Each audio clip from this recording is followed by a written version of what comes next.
Olá, galerinha! Eu sou a Sulamita. Eu sou a Paola. E nós somos do canal Ei Forasteiro!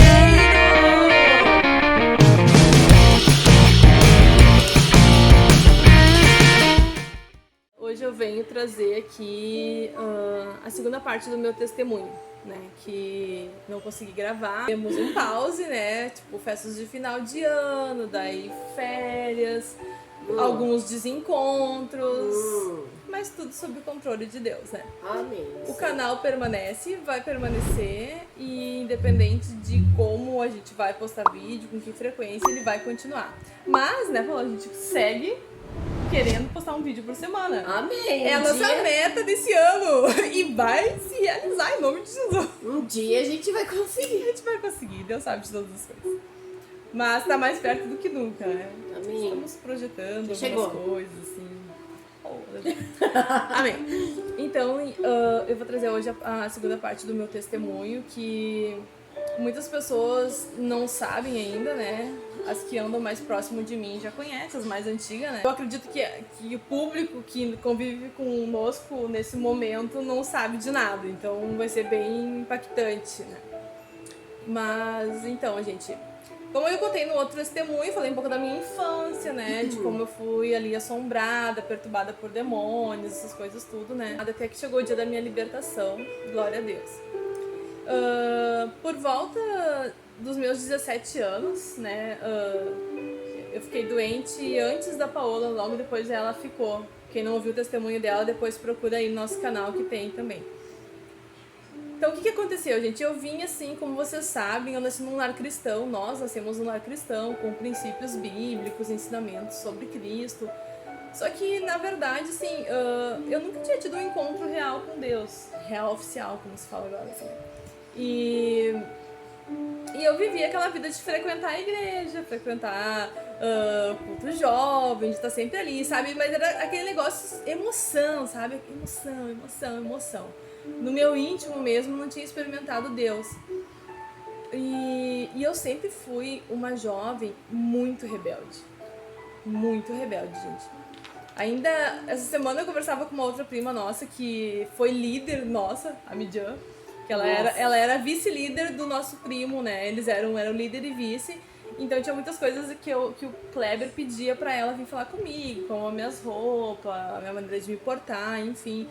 Pedra de tropeço. Eu era uma pessoa muito influenciadora, né? E na verdade eu sou uma pessoa muito influenciadora, só que eu influenciava as pessoas para as coisas erradas naquela época, né?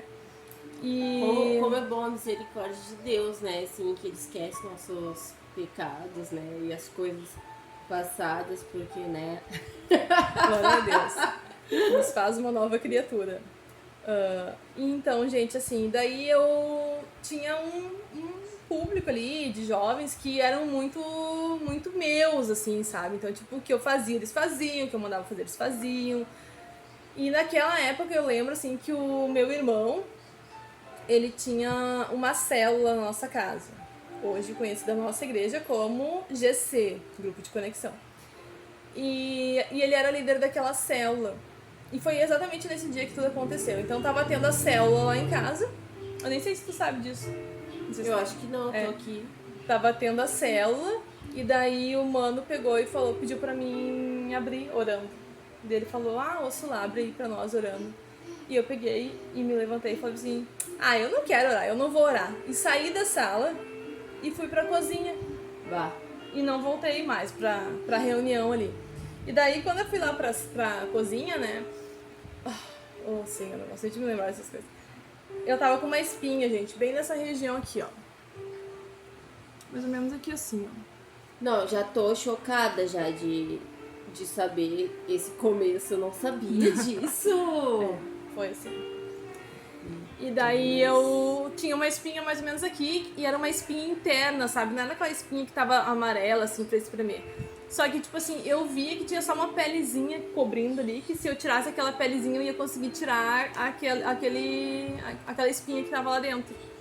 E daí, a célula rodando lá, daí o mano, né, ficou todo sem graça, daí ele orou, continuou a célula, eu saí de lá, bem rebeldezinha, não quis orar e sair.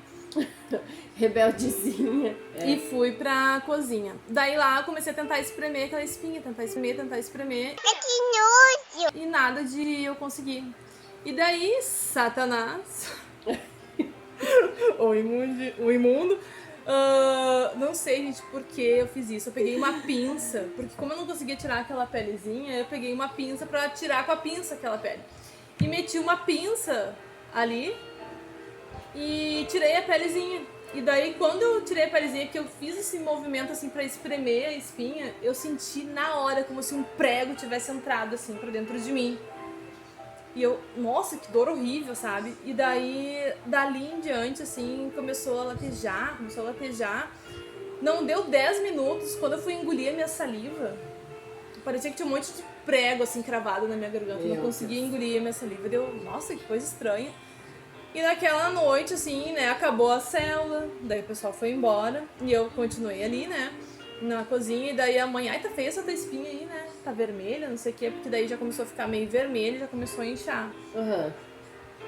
Daí naquela noite eu já tive febre. Daí eu me lembro, assim, que, gente, eu não dormia a noite toda, assim, olha... Latejava, sabe? Latejava e eu com febre. E nisso tu tinha uns 17 anos, né? 17 anos. Por aí, né? Foi na mesma época que tu ficou doente. É, né? Foi no mesmo ano. E aquilo latejando, assim, daqui a pouco foi inchando, só que era um inchaço assim que ficou duro, eu perdi, pareceu o movimento dessa parte aqui assim. Daí de manhã eu já tava com a minha cara bem inchada nessa região aqui assim, e daí a mãe me levou num dermato. Nós tínhamos um plano de saúde do meu pai, que era da CE na época, né, que era um plano super bom, assim. Daí a gente foi no dermato, ele olhou assim, mexeu e falou assim, isso aí é um abscesso, formou um abscesso. Daí me deu 2 remédios pra eu tomar e uma água pra lavar ali e uma pomadinha pra passar e me mandou embora. Isso que o plano era bom, hein? Mas coitado, ele devia ter visto que eu tava mal, né? Tive febre até. Enfim, gente, daí fui pra casa e fui piorando. Daí no outro dia, já tava quase fechando 20. Quando fechou 24 horas, eu já tava com meu rosto todo inchado, assim, né? Assim, a minha cara começou a inchar. E eu já não conseguia mais engolir, nada. Inchou o rosto inteiro. Inchou assim, mas não que nem quando eu fui parar no hospital, né? Ele tava inchado já, assim, duro. E daí eu já tava na cama e daí a mãe tava esperando na época o pai voltar da CE, né, pra me levar pro hospital. Porque, tipo, eu continuava com febre, não conseguia comer, não conseguia engolir. E a febre tava muito alta e não cedia. Quando o pai chegou da CE e ele olhou pra mim, assim, ele ficou muito apavorado. E daí eu me lembro que na mesma época tu chegou lá com um suquinho de laranja pra mim, lembra? Sim. Tu levou um suco de laranja pra mim. Era um Gatorade, eu acho, porque tu não tava conseguindo comer nada, né? Era alguma coisa que tu tinha levado, assim, que tu tinha comprado pra eu tomar. E daí eu tentei tomar aquilo e, assim, foi horrível, eu não conseguia. Então, daí quando a mãe me levantou pra eu me arrumar, pra me levar pro hospital, eu urinei sem sentir, sabe? Assim, eu urinei.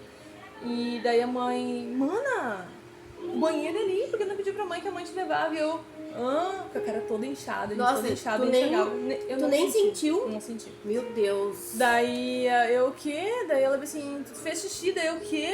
Mas, tipo assim, eu tava muito viajando já. E eu fiz xixi e eu não senti que eu fiz xixi. Tipo, já tinha perdido o controle de tudo, né? Naquele momento, a minha mãe ficou muito apavorada. Daí ela ficou muito nervosa, ela viu que o negócio era muito sério. Daí ela me levou pro banheiro, me lavou rapidinho, botou uma roupa em mim e me levou no pronto-socorro, não, na emergência ali da Boqueirão, do centro clínico, sabe? Quando eu cheguei ali, era umas 9 horas da noite, mais ou menos, o médico me olhou, assim, né, e perguntou pra mãe o que tinha acontecido. A mãe, mas foi uma espinha ontem, faz 24 horas, e ela tá desse jeito. Daí o médico pegou, e daí nisso, a mãe falando pra ele, eu tive uma convulsão por causa da febre, né? Caramba. E daí eu desmaiei, travou a boca, comecei a convulsionar ali, e daí apaguei. Quando eu acordei, eu já tava numa maca ali, ainda no centro clínico. Daí nisso a mãe falou que o médico chamou ela e pai e falou, olha, o caso dela é um caso muito grave, né? A gente não tem como tratar ela aqui, a gente não tem suporte para o que ela tá passando. E eu aconselho vocês a levarem ela ou pro Mãe de Deus ou pro Moinhos, porque o caso dela é muito grave. E daí ali caiu, né? bah, mãe, meu Deus do céu. Daí, dali eu já fui de ambulância, né? Daí eu fui de mas assim, um detalhe. Como, isso tudo que aconteceu comigo, assim, eu quero que vocês entendam, né? Hoje eu ainda tava falando com a Paola. Deus, ele é o nosso Pai. E ele nos ama demais. Então, muitas vezes ele fala com a gente e nós não entendemos ou fazemos de conta que não ouvimos. E tudo que ele faz é para o nosso bem. Todas as coisas cooperam para o bem daqueles que amam a Deus. Absolutamente todas as coisas. Às vezes, né, ele precisa nos disciplinar. E naquele momento, eu estava sendo disciplinada por Deus. Então, assim, eu vou dizer pra vocês que tudo que aconteceu comigo, que eu ainda vou contar, foi porque Deus permitiu, ele estava trabalhando muitas coisas em mim e mudou muito a minha vida. Depois eu falo mais um pouco sobre isso. Então, dali, gente, eu... Já começa que ela tava rebeldezinha, que não quis nem fazer a oração inicial da célula, né? Que ela isso acabou foi só de um contar. detalhe, né? A oração era o de menos, gente. Eu era pafuada. Oh, Deus, misericórdia. Pai. Então, quando eu acordei, que eu tava na maca ali, eu lembro que eu sabia que eu ia morrer. Eu sentia a morte muito perto de mim, porque enquanto eu tava apagada, eu me vi dentro de como se fosse um castelo. Todo escuro, assim, todo escuro. E de longe eu via alguns castiçais, assim, com umas velas acesas, como se as pessoas estivessem ali no meu velório, sabe? E daí, quando eu me acordei daquilo, assim, eu vi que eu tava naquela maca, assim, eu pedi pra mãe chamar o Kleber. Então, tipo assim, a primeira pessoa que eu queria pedir perdão era o Kleber, que na época ele era o nosso líder de jovens. E era a pessoa que, coitado, ele até hoje ele fala que os cabelos brancos que ele tem foi por minha causa. Ele fala assim, aqui, ó, tá vendo esses cabelos brancos aqui, ó? Metade foi tu que me deu. Mas hoje ele vê minha transformação, assim, e sempre fala que agradece a Deus, assim, porque valeu a pena. E realmente valeu. Então, assim, eu pedi pra mãe chamar o Kleber. E daí, nesse meio tempo, meus parentes já estavam todo mundo sabendo o que estava se passando, o que estava acontecendo. Ele chegou ali e eu comecei a pedir perdão pra ele por tudo. Por não ter escutado ele, por ser rebelde, por influenciar os jovens a fazerem as coisas que eu fazia. Enfim, comecei a pedir perdão pra um monte de coisa. Ele começou a chorar, ele não precisa pedir perdão. Eu já esqueci, pede pra Deus tem que te perdoar, não sei o que, Deus já pedi, Deus já me perdoou, enfim, daí ali a gente teve aquele momento de perdão, eu e o Kleber. Saí dali de ambulância direto pro Mãe de Deus. Daí quando eu cheguei lá no Mãe de Deus, né, que daí aquela parte burocrática de preencher ali a ficha, nome, ler essas coisas, nesse momento vomitei ali por cima de tudo, né. Daí a mulher já pegou e chamou o médico de plantão e a mãe daí ficou ali preenchendo ali os meus dados e eu fui para uma sala de observação. Quem foi contigo foi a tua mãe e teu pai? Foi a mãe e o pai. Lá na sala de observação, o médico meio que conversou comigo, falou, né, que eu tava com uma infecção bem grave, né. Uhum. E que eu ia ter que passar por alguns procedimentos, enfim, mas que era pra mim ficar tranquila, porque eu tava muito nervosa, gente. Nesse momento, eu já tava muito desconfigurada. Eu lembro que na época, assim, quando eu tava saindo de casa pra ir pra emergência, a Cláudia, a esposa do pastor Nilson, lá da igreja onde a minha mãe congrega, ela tava indo me ver, que ela ficou sabendo que eu tava ruim, e ela passou por mim e não me reconheceu. E ela falou bem assim...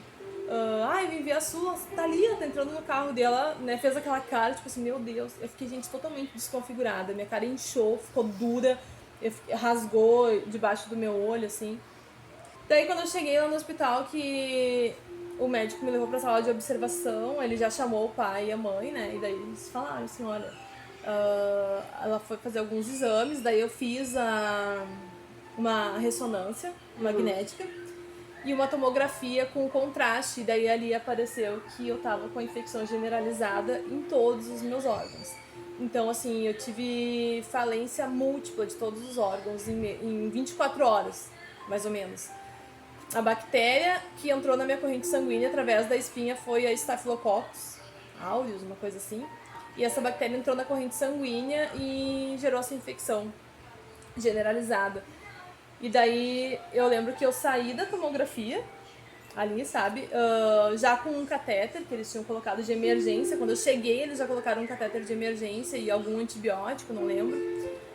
Quando eu tava saindo da maca, assim, eu vi no corredor já tava ali mais pessoas. Daí tava a mãe, o pai, o meu irmão, o pastor Nilson, na época era meu pastor, e o Kleber, nosso líder de jovens. E daí quando eu saí da maca ali, eles me empurrando, eles estavam me levando já pra UTI, CTI lá, no Mãe de Deus era CTI. E daí eles chamaram, eu vi que os enfermeiros continuaram, o médico parou e ali naquele momento eles falaram pro pai e pra mãe que eu ia morrer, que a infecção já tinha parado todos os meus órgãos, né? E eu já tava com água nos pulmões, tive derrame de pleura, não sei qual é o nome. E que perguntou, falou que eles tinham assistência ali com um psicólogo, perguntou se nós tínhamos auxílio funeral, porque provavelmente eu não ia passar daquela noite. Meu Deus do céu. Então ali naquele momento, gente, o chão da minha mãe assim caiu, sabe? O pai começou a chorar desesperadamente. Daí eu me lembro que o mano ficou assim, sem entender. E, gente, eu lembro da cara deles, porque eu tava na maca indo em direção à CTI. E eu olhei pra trás, assim, tava o Kleber abraçando a minha mãe, que era o líder de jovens, assim, ela chorando. E ali, no momento, já vi que o médico tinha falado que eu ia morrer, né?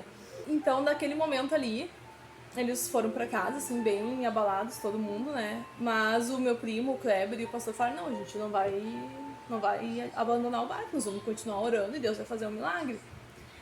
Nossa, tipo, teus pais já tinham... Não, o meu pai ficou muito abalado, assim, mas é que, tipo, eles, né, não tinham noção. Eles não tinham noção da gravidade, porque, gente, foi uma espinha, entendeu? Tipo, eles jamais imaginavam que uma espinha ia gerar tudo que gerou. Então, daí, quando eu fiquei na CTI, a primeira e a segunda noite, assim, eu não me lembro de quase nada, porque eu fiquei 3 dias... Quando eu fui pra CTI, eu já fiquei em coma induzido. Daí, nesse momento que eu fiquei em coma induzido ali, que eu não me lembro das coisas que aconteceram, foi quando, né, depois disso a mãe me contando, o vô, nosso vozinho, que já é falecido, né, ele conhecia muitos programas de rádio e tal, e ele falou, né, deu meu nome pra oração em várias rádios, daí várias igrejas já estavam sabendo, levantando um clamor, enfim.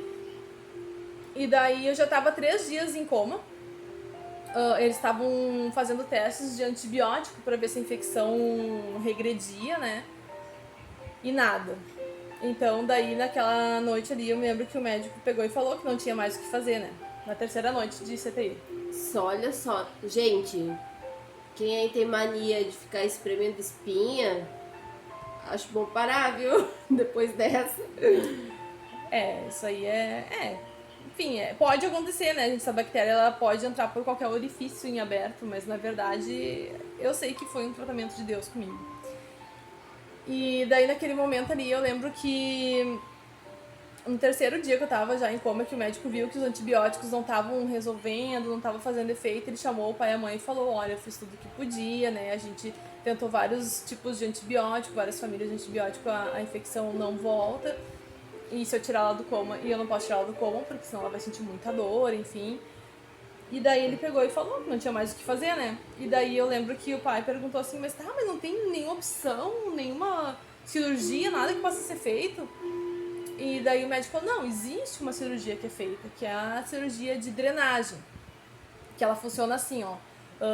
Eles te cortam aqui pra te entubar, pra te ficar entubada durante a cirurgia. E abrem daí do início do teu tórax aqui, né, até o final da tua barriga. Te abrem. Meu Deus. Tiram todos os órgãos pra fora, né, que estão com a infecção. Fazem a lavagem manual ali deles, o teu coração fica batendo numa máquina, né, enquanto isso. Depois eles colocam tudo pra dentro de novo. E daí tu fica ali naquela expectativa de o coração engrenar, tudo engrenar de novo. Mas ele falou, essa é uma cirurgia de alto risco, tipo, ela tem 1% de chance de sobreviver. E daí o meu pai falou, faz a cirurgia. E a minha mãe, não, por que tu vai abrir toda a agulhinha? não sei o que, vão serrar o osso dela, porque bababá, minha mãe preocupou. Olha, mulher, né? Não, mas tu imagina uma recuperação de uma cirurgia dessas depois? E não tem muitas pessoas que, assim, eu já conheço, depois eu pesquisei, tem várias pessoas que já sobreviveram, mas é bem horrível, assim, a cirurgia. E daí meu pai não faz a cirurgia, se tem uma chance de ela se salvar, vamos fazer tudo pra que ela venha se salvar. E a minha mãe, não faz, porque ela depois vai ficar toda aberta, que não sei o que, e depois morre, daí vai ficar não sei o que. E daí tem que ficar naquele impasse, faz, não faz, daí decidiram por fazer a tal da cirurgia. E daí o pai, não, vamos fazer. Não sabia disso? Não. É que faz tanto tempo que eu não me lembro mais. E o médico que ia vir fazer cirurgia, ele ia vir de São Paulo. Tá, então eu lembro que daí naquela noite, né, eu fiquei. Eles voltaram pra casa, era umas 4 horas da tarde, e chamaram a igreja, vamos fazer uma vigília. Porque a cirurgia vai ser feita de manhã às 8 horas da manhã, no outro dia. Então o médico tava vindo de São Paulo pra fazer cirurgia em mim às 8 horas da manhã. Meu Deus. E daí eles foram pra casa, reuniram a igreja e fizeram uma vigília, né, em prol da minha cirurgia, pra que eu me recuperasse, né, pra que desse tudo certo, pra que eu sobrevivesse nessa cirurgia que era muito arriscada. Gente, era mais ou menos umas 3 horas, 3h30 da manhã. Olha o horário. Olha o horário. Eu me acordei do coma, sozinha. Eu me acordei, assim, e eu olhei naquela CTI, tava tudo escuro. Daí lá na frente tava a mesinha dos enfermeiros, né, onde eles ficam, assim, tinha uma enfermeira que tava escorada, assim, acho que ela tava até meio que cochilando, assim. Os boxes ali tudo escuro, né. E daí eu tava com oxigênio, né, tava com uns catéter aqui, eu tava cheio de aparelho, assim, então eu fiquei muito tempo apagada, não conseguia falar direito, e eu tava com a minha garganta muito seca do oxigênio. E eu lembro que eu só fiz assim, ó, fiz um gemido meio alto, assim. E aquela enfermeira, quando me olhou, gente... Parecia que tava vendo uma assombração. Exato. Ela ficou paralisada um tempão e ela não veio ao meu encontro. Ela perguntou do outro lado lá da mesa, assim, tá tudo bem? E eu, tô com sede. Primeira coisa que eu falei, tô com sede, quero água. Ela pegou, assim, só um minutinho e pegou o telefone e ligou pro meu médico, o médico que tava me atendendo, que era o Dr. Renato. Lembra o Dr. Renato? Um altão? Lembro. E ele mora ali, perto do Hospital Mãe de Deus, né? Ele não tava de plantão. Mas eu sei que daí ela ligou pra ele, daí ele tava vindo já, e ela chegou perto de mim, olhou assim, olhou o negocinho do soro, que tava com o remédio pra mim ficar dormindo, né? E tal. Daí ela assim, tu tá bem? Tá sentindo alguma coisa? Eu, não, tô bem, só quero água, tô com sede. Ela, não, só um pouquinho que o doutor já tá vindo. Não deu uns 40 minutos, uma meia hora, o doutor Renato chegou, né? Daí ele olhou pra mim. Ô meu, o que tu tá fazendo acordada? E eu quero água. Eu só falava isso, eu só falava eu quero água. Imagina aquele oxigênio me ressecou tudo assim, eu tava com muita sede. E daí ele disse, eu não posso te dar água, teus pulmões estão cheios de água. Se tu tomar água, tu vai parar de respirar. E daí eu assim, daí ele disse assim, tu tá sentindo alguma coisa? E eu só sede. Gente, eu não sentia nada, não sentia nenhuma dor, nada, só sede. Daí ele pegou um copinho, molhou um algodão, assim, passou na minha boca pra tirar aquele ressecado do oxigênio, assim. E ficou olhando, assim, perguntou, tu mexeu em alguma coisa aqui? Perguntou pra enfermeira, não, doutora, eu não mexi em nada, tá tudo do jeito que o senhor deixou, que não sei o quê. Acordou do nada. Isso já era quase 5 horas da manhã, assim, a gente ficou naquela função. Daí ele me tirou dali e foi me levar pra fazer exame de sangue, outra tomografia, mais alguns exames. Deus é muito poderoso, né, meu? Olha só, e a igreja lá clamando na vigília, né? Ah. Daí ele fez os exames, daí eu voltei pra CTI lá, já era umas 6 horas da manhã, eu acho, né? E ele pegou e ele disse, vou dar uma ligadinha pros teus pais, não sei o quê. Daí ele ligou, gente, ele ligou lá pra telefone da minha mãe, ou do meu pai, não sei pra que número ele ligou. E quando a mãe viu o número, que era do hospital, ela... morreu. Gente, coitadinha, ela não atendeu o telefone. Ela deu pro Kleber atender. Ela ficou apavorada, ela achou que o hospital tava ligando pra dizer que eu tinha falecido. E daí o Kleber atendeu, daí, esses familiares de Sulamita, não sei o quê. E daí o Kleber, sou eu, não sei o quê. Ele, não, a gente tá entrando em contato. Os familiares. Os familiares, Ai, meu A Deus. gente tá entrando em contato somente pra informar que a cirurgia dela foi cancelada, né? Que ela ia fazer um procedimento às 8 da manhã, não vai mais ser feito, porque ela acordou do coma e a gente fez alguns exames nela e a infecção tá regredindo.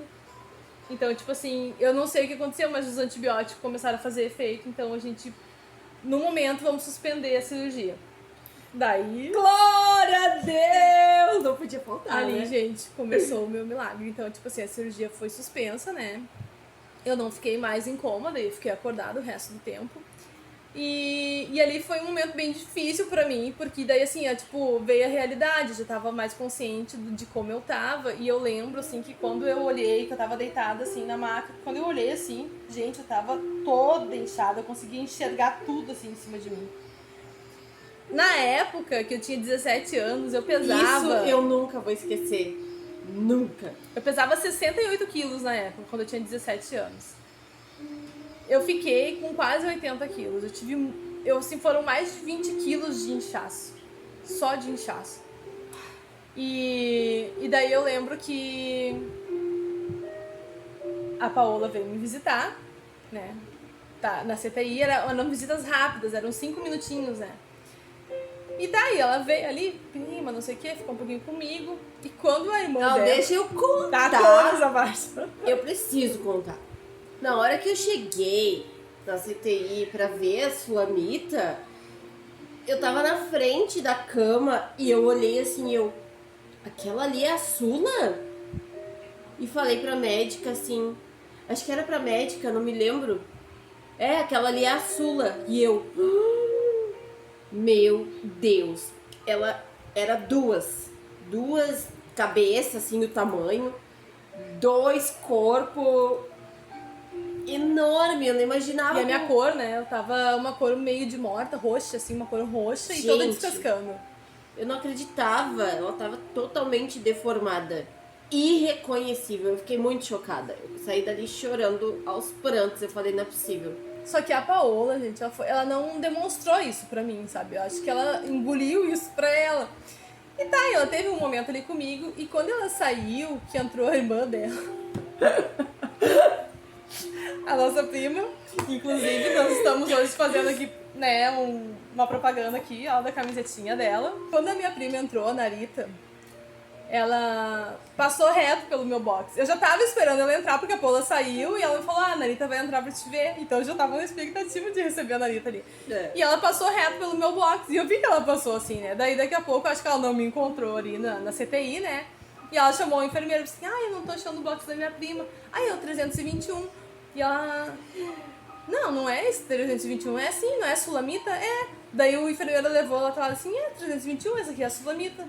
Ela olhou assim, não! Ai, como gente! Ela começou a ter um piripaque. E até então eu não tinha noção de como eu tava.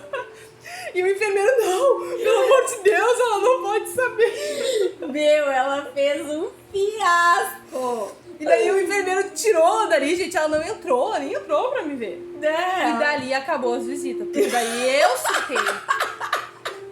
chutei, eu quero um espelho, misericórdia. eu quero um espelho, o enfermeiro, não, que não sei o que, não, tem que ver que tu tá te recuperando, eu quero ver como é que eu tô. Gente, eu sei que assim, ó, chamaram o médico ali, daí o médico falou assim, dá um espelho pra ela. E daí nisso ele já veio com uma seringuinha na mão, acho que era algum bagulho pra me apagar, sabe? Eu nunca vou esquecer do que eu vi naquele espelho. Gente, era assim, olha, o meu olho abriu, eu tinha o olho normal e abriu o outro olho embaixo, assim, tava rasgado, dava pra ver a pele por dentro, assim. A minha boca, ela dobrou assim, ó, sabe, assim, tipo, abriu, parecia uma boca de cavalo, assim, dava pra ver as gengivas, tudo por dentro, assim, tudo cortado. E a minha cara, assim, era a minha cabeça, o meu cabelo, ele caiu, assim, até um pedaço, assim, por causa do... Porque eu não tava me alimentando, tava sem ferro, né, então, tipo assim, o meu cabelo tava caindo muito. Então, tipo assim, eu tava meio careca no início aqui, assim, com a cara desse tamanho. Uma merrequinha de cabelinho, assim, só pendurado na cabeça. Foi horrível, meu Deus. Gente, horrível, assim. E toda inchada, e uma cor meio roxa, meio vermelha, assim, e a minha pele toda descascando. Quando eu olhei aquilo, assim, eu acho que se o médico não me apagasse, eu ia apagar sozinha. Horrível, gente. Dormiu. Horrível. Daí eu sei que daí ele me deu ali algum calmante, alguma coisa que eu apaguei.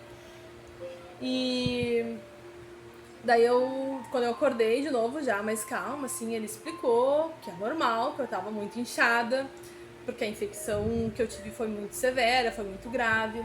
Então, tipo assim, eu lembro de tudo, eu lembro deles trocando a minha sonda, eles trocando a minha fralda, a gente saiu uma infecção preta de dentro do meu útero.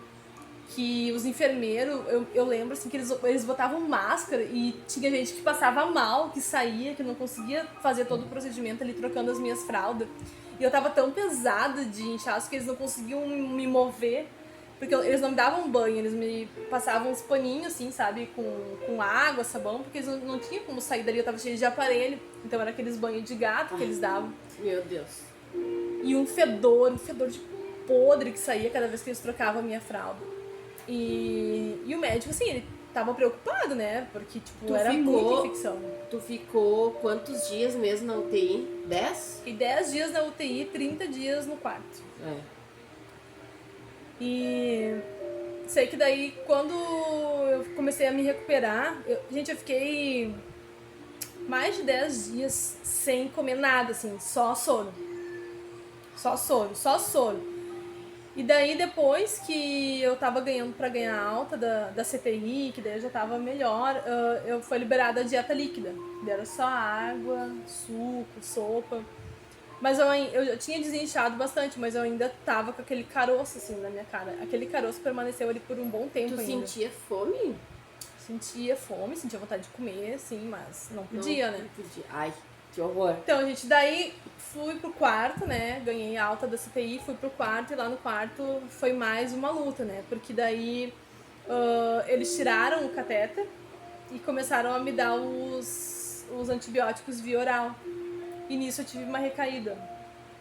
E daí todo mundo é a recaída da morte. Olha só, pô, Deus já tinha me salvado, né, gente, daquela cirurgia. E o pessoal, tipo, é a melhora da morte, sabe? Homem de pequena fé! É a melhora da morte, ela melhorou e agora ela vai morrer, tá tendo uma recaída. Ai, que horror. E assim, e a recaída foi bem horrível mesmo, porque daí eu senti muita dor, porque daí quando eles colocaram, eu usei catéter nos dois lados, né? Eu até tenho as marquinhas aqui, depois eu... E me procurem que eu mostro pra vocês. Aqui, esse aqui dá pra ver bem porque, ó...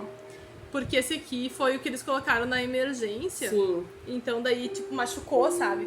Daí, quando eles colocaram de novo, gente, no outro lado, eles não podem dar anestesia pra fazer esse procedimento.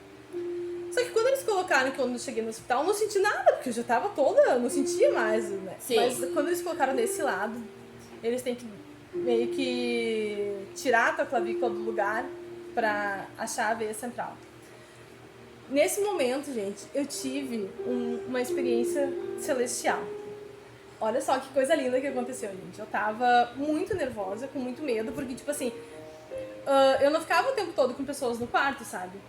Eu ficava, na verdade, assim, só vinha alguém pra dormir comigo. Eu ficava o dia inteiro sozinha. E quando eu comecei a ter essa recaída, era tipo assim, era perto do meio-dia, passado do meio-dia ali. E daí o médico pegou e falou, a gente vai ter que botar o catéter e não sei o quê. E eu assim, a minha mãe, eu queria alguém ali comigo. E ele assim, mas não dá tempo, tu vai ter que ir, a gente vai ter que colocar agora, não sei o quê. E daí eles me levaram pra sala de cirurgia pra colocar o catéter. E eu tava, gente, com muito medo, sabe? Com muito medo. E tava o médico, o cirurgião, o meu médico, que é o que me atendia, que era o Dr. Renato, o cirurgião que ia colocar o catéter e o enfermeiro auxiliando.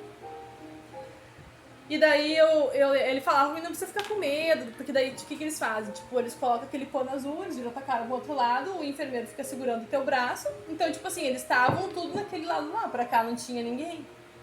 Daí nisso eu vi uma enfermeira. Bah. Gente, olha isso. Era uma enfermeira assim, loirinha, sabe? Com os cabelos assim, bem miojinho, loirinho assim, sabe? Loirinho, Bem angelical. Bem angelical, bem cacheadinho assim. E ela pegava, e eu tava assim, eles segurando meu braço pra colocar aqui o catéter, e ela pegava e passava a mão no meu rosto, não vai doer, não precisa ter medo, fica tranquila. E ela ficou ali, e ela ficou conversando comigo ali, passando a mão no meu rosto, dizendo que não era pra mim ter medo. Eu não senti nada do procedimento, nada, nenhuma dor, nada. Enfim, fui pro quarto, daí depois a mãe já tinha chegado, o pai, enfim. E daí aquele caroço tava latejando, porque ele não saía nunca, e daí eu tive que voltar a tomar os antibióticos, daí eu fiquei mais um tempão no hospital. Daí eu comecei depois a murchar, minha pele começou a descascar, sabe? Enfim, continuei usando sonda, continuei usando fralda, tudo aquilo. Meu Deus. Que sofrimento. Foi, Deus tratando no meu íntimo. E daí, gente, a minha avó veio numa noite dormir comigo. A minha avó sempre, sabe, com muita fé, assim, muita fé. Ela tinha uns lencinhos bordadinhos dela, branco, que ela colocava na televisão quando o R.R. Soares orava, botava água, sabe? Aquilo que vó faz. A irmã do Coque. Literalmente, tadinha, né? E daí naquela noite ela veio dormir comigo. E daí o médico pegou e falou, né, que se o caroço não sumisse, eles iam fazer uma biópsia pra ver o que era, pra ver se não tinha se tornado alguma coisa maligna, pra ver se tinha como tirar. Então a gente ia ficar com uma cirurgia aqui, ó, minha boca ia ficar totalmente deformada, ia ser bem aqui assim. E a minha avó, cheia de fé, gente, quando ela ouviu o médico falar aquilo, ela pegou e falou assim, não, Jesus vai tirar dela. E ele deu uma risadinha assim, amém, amém, amém, e saiu do quarto. Isso era umas 6 horas, assim. Eu ali, cheia de remédio, meio dormindo, meio acordada, quando começou o R.R. Soares, tava tudo escuro o quarto, assim. Ela pegou e botou aquele lencinho na televisão, e ele orou tudo, e aí depois ela botou o lenço no caroço da minha cara. E eu dormindo, né, assim, virava, o lenço caía, gente, ela ficou a noite em claro, eu nunca vou me esquecer. O lenço caía, ela colocava de novo. O lenço caía, ela colocava de novo. Porque eu sei que quando eu me acordei, o lenço tava na minha cara. E, gente, olha só, o que é a fé, né, da avó. Quando eu me acordei de manhã, não tinha nada. O caroço, sem mentira nenhuma, ele era muito grande, assim, sabe? Dura, que assim, ela era o tamanho, tipo, de um caroço de... Tipo, uma noz, assim, sabe? Grande, assim. Ele tinha sumido. Ele desapareceu. Glória a Deus! E eu olhei e eu, vó, não tem mais nada, não sei o quê. E ela, assim, eu sabia que Jesus ia tirar. Mas, tipo assim, cheia de certeza de que aquilo ia acontecer, já sei, sabe? Da onde eu herdei a minha fé, a louca. É verdade, provavelmente. E daí o médico veio de manhã pra fazer a biópsia, né? Do caroço. E cadê o caroço? E daí, gente, aqueles médicos foram muito, muito tocados por Deus, sabe? Durante o meu processo no hospital. O legal é que esse testemunho, tipo assim, são vários testemunhos dentro da mesma situação. E se tu parar pra ver o tempo que tu ficou com essa enfermidade baixada no hospital, quanto tempo foi? 40 dias? Olha, Paulo, e os 40 dias no deserto! Bah. Então, gente, daí o médico, mas meu Deus, o que aconteceu? E ele ali, assim, sumiu o caroço e a minha avó olhou pra ele. A minha avó, assim, sabe? Aquela ousadia, aquele negócio assim. Eu não te falei que Jesus ia tirar esse caroço dela? Que coisa linda! E ele bem assim, não, mas só pode ser obra de bruxaria isso aí. Ele falou, alguém tirou. E eu acho que ele era meio espírita, não sei, sabe qual era a religião dele, assim. E daí ela, assim, não tem nada de bruxaria nisso. Isso foi Jesus que fez. E ele só pode mesmo ter sido, não tem outra explicação. Eu sei que daí ele saiu com o cara que ia fazer biópsia, não teve biópsia, o caroço desapareceu. Não teve médico de São Paulo também. Não teve médico de São Paulo de cirurgia. Não doeu pra colocar catéter. Gente, eu sei que daí eu fiquei mais alguns dias no quarto ali, em recuperação, daí eles retiraram o catéter de novo, daí eu voltei pros antibióticos via oral. E ali fui melhorando, fui desinchando. E daí chegou o grande dia da minha alta.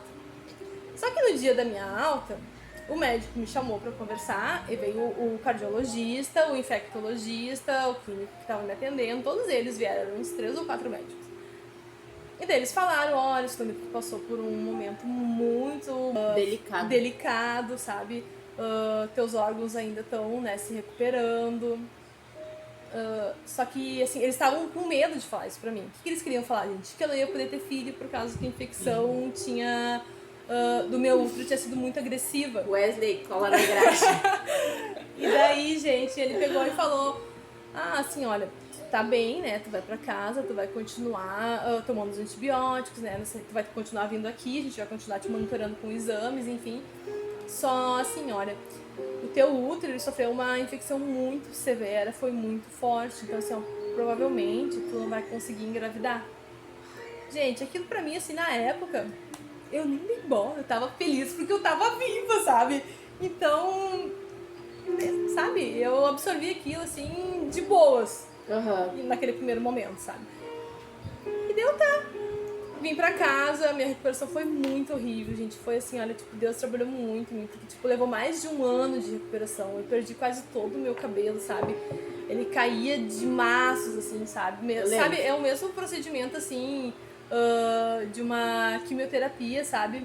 De cair, a Teve queda de anemia cabelo. depois, né? Severa. Foi por causa da anemia severa que eu tive. Imagina, eu fiquei muito tempo no soro, muito tempo sem ferro. Então eu tive que fazer um tratamento muito forte com ferro, zinco. E enfim, meu cabelo começou a cair, eu sequei, gente. Eu nunca fiquei tão magra na minha vida, assim, ó, muito, muito magra. Que daí depois passou o efeito do soro, né? Enfim, aquele ano foi um ano de recuperação, eu quase não saí de dentro de casa, porque eu tinha vergonha porque eu não tinha cabelo, né? Tinha uns fiapinhos de cabelo assim, então... Enfim, mas assim, Jesus me curou, né? E eu prometi que eu ia levar esse testemunho pra muitos lugares, eu fui em algumas igrejas dar esse testemunho, já dei na nossa igreja também, mas tem muitas pessoas que estão chegando agora que não sabem disso. Então, tipo assim, eu fui desenganada por uma junta de médicos, não foi um médico, foi uma junta de médicos que falaram que o meu caso era irreversível, né, porque a infecção já tinha tomado conta de todos os meus órgãos, né, eu já estava com falência, eles já tinham parado de funcionar e Jesus me curou por completo. Quando eu conheci o Ivan, só pra não gravar outro vídeo falando sobre isso, tá? Pastor Quando eu conheci o Ivan, eu fui muito franca pra ele desde o início, sabe? Assim, quando a gente tava namorando, assim, foi bem rápido o nosso período de namoro e noivado. Quando a gente tava namorando, assim, eu não cheguei a comentar nada com ele sobre o fato que eu não podia ter filhos. Mas quando ele decidiu noivar, Deus me cobrou isso, que eu tinha que falar pra ele. Sim. E eu me lembro, assim, que foi muito difícil pra mim, porque eu era muito insegura e eu tinha medo que, tipo, se eu falasse pra ele, ele não quisesse se casar comigo. E eu lembro que eu chamei ele e eu disse, preciso te contar uma coisa e tal. E ele já achou que eu ia terminar com ele. Já pegou os nervos ali, né? E daí eu falei assim, lembra que eu te falei que eu tive aquele problema da espinha, que eu fiquei doente e tal? E ele, não, lembro. Tem uma coisa que eu não te contei. Daí eu falei pra ele, né, que eu tive, devido à infecção, que foi muito grave, que atingiu todos os órgãos, o meu útero foi muito afetado. E o médico falou que provavelmente eu não ia poder engravidar. Aí ficou aquele silêncio, assim, da morte, sabe? Bah. E ele ficou me olhando, assim, com uma cara, né? E eu já enchi meus olhos de lágrimas, tipo, Deus, né? Vai acabar comigo e tal, não sei o quê. E ele disse assim, tu não pode ter filho? E eu assim, o médico falou que o meu útero não segura, né? Uma criança, porque, tipo, a infecção foi muito agressiva, enfim. E daí ele pegou, fez assim... Não tem problema, a gente adota. Gente, quando ele falou aquilo, é esse o meu varão, Senhor, começou a chorar, e a gente se abraçou e começou a chorar, assim, sabe? Foi um momento muito lindo. E pra glória de Deus, né? Quando a gente casou, sempre pensamos em adotar e ainda temos em mente a ideia de adotar, mas, gente, Deus me deu um filho. E assim, olha, foi muito promessa de Deus. Vem cá, filho. E quando eu pedi pra Deus... porque assim, eu nunca tomei remédio, né, anticoncepcional. Não precisei tomar, nunca tomei. Mas eu sabia que no momento certo, quando eu pedisse pra Deus, Ele ia me dar. E aqui tá o filho da promessa. Diz oi pra galera. Gente, esse aqui é o meu príncipe, o meu prometido, né? Aquele que não poderia nascer, aquele que o meu útero não poderia segurar. Segurou, veio perfeito, pra glória de Deus. E é isso, gente, meu testemunho. Então, pra quem não conhecia, Deus me livrou da morte. ele tratou no meu íntimo. Muitas coisas, vocês podem ter certeza que desde então, assim, Deus me mudou, sabe? A minha rebeldia, a minha maneira de me portar dentro da igreja com os meus líderes, a minha empatia, sabe, com o próximo, muitas coisas assim, Deus trabalhou.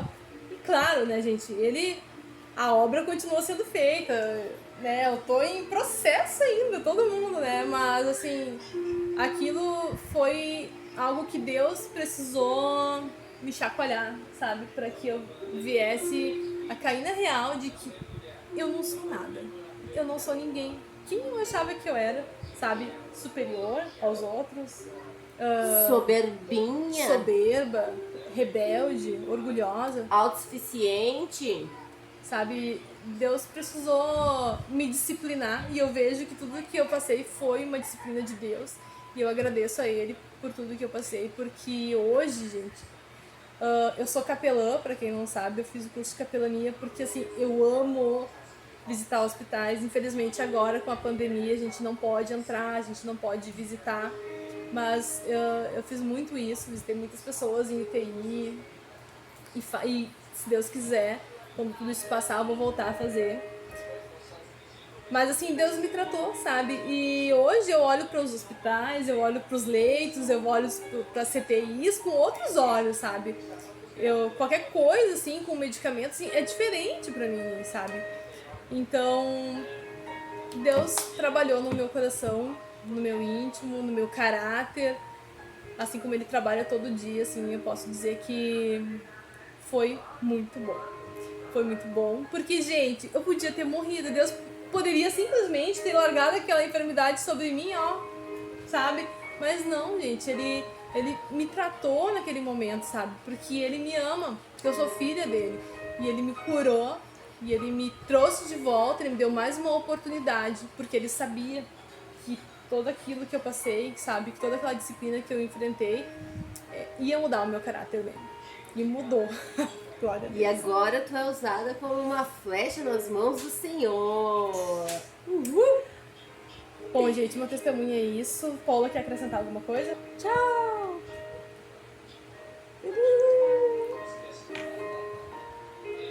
Gente, eu queria dizer pra vocês que a enfermidade nem sempre é disciplina de Deus, tá? A enfermidade é algo que, infelizmente, a gente vai ter que conviver e enfrentar, porque isso são consequências do pecado. Mas, muitas vezes, Deus tem que nos levar ao pó, para que a gente possa parar tudo que a gente está fazendo e escutar a voz dele. Então, eu era uma adolescente, eu tinha 17 anos, eu não escutava ninguém, nem minha mãe, nem meu pai, muito menos os meus líderes na igreja. E Deus precisou fazer isso comigo, sabe? Então, tipo assim, essa enfermidade não foi uma doença que eu tive, foi algo que eu provoquei. Entendeu? Então, entenda que as coisas que acontecem pra gente, mesmo quando parece que é horrível, como a Paula falou ali, né? É pro nosso bem. Com certeza. Sabe?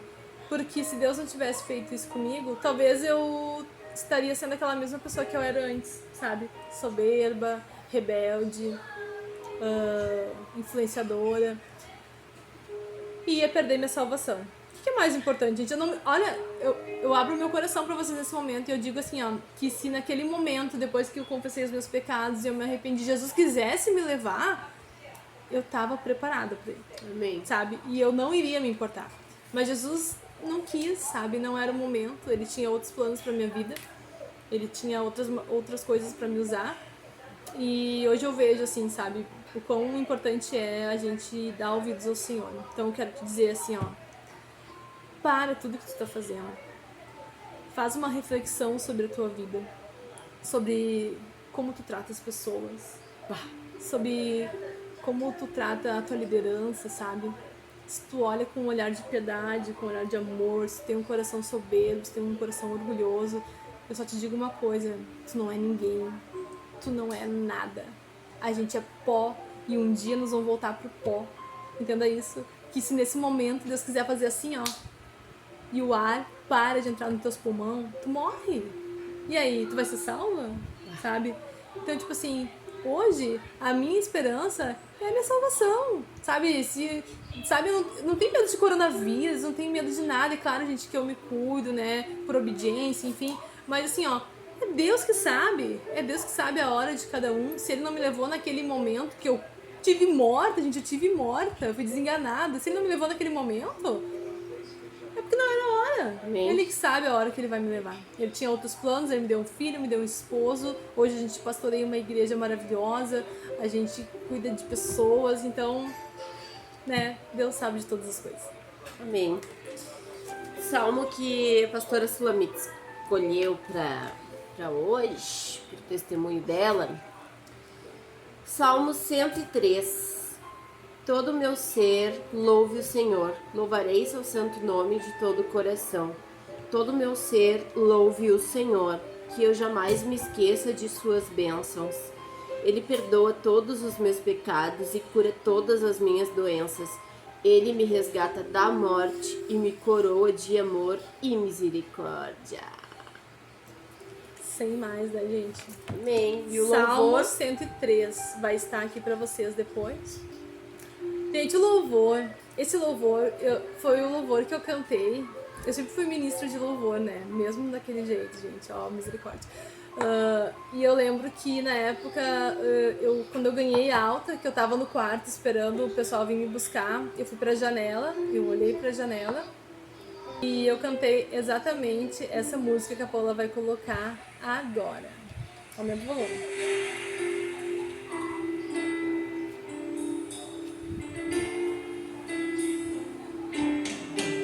Diante do trono.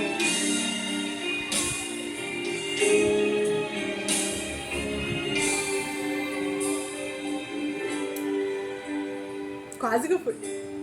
Não tenho palavras pra agradecer tua bondade. Dia após dia me cercas com fidelidade. Nunca me deixes esquecer que tudo que tenho, tudo que sou e o que vier a ser, vem de ti, Senhor. Vem de ti, Senhor, é o nome do louvor. Isso aí, diante do trono. 3 é esse, é o Diante do Trono 3, gente. 5. É o 5? 5. É o Diante do Trono 5, nos braços do Pai. Então, gente, era isso. Compartilhe esse vídeo, sabe? Seja bênção na vida de muitas pessoas. Se inscreva no nosso canal. Deixa o like. Deixa o seu like se você gostou. E se você quiser também nos seguir nos nossos Instagrams. Vai estar aqui embaixo, né? Nosso Instagram, o meu, Sulamita_ei forasteiro. Paola_ei forasteiro. Gente, segue nossas redes lá. A gente sempre tem uma mensagem de Jesus para tua vida. Então, Deus abençoe. Um beijo no coração de vocês. Tudo é pra Ele e por Ele!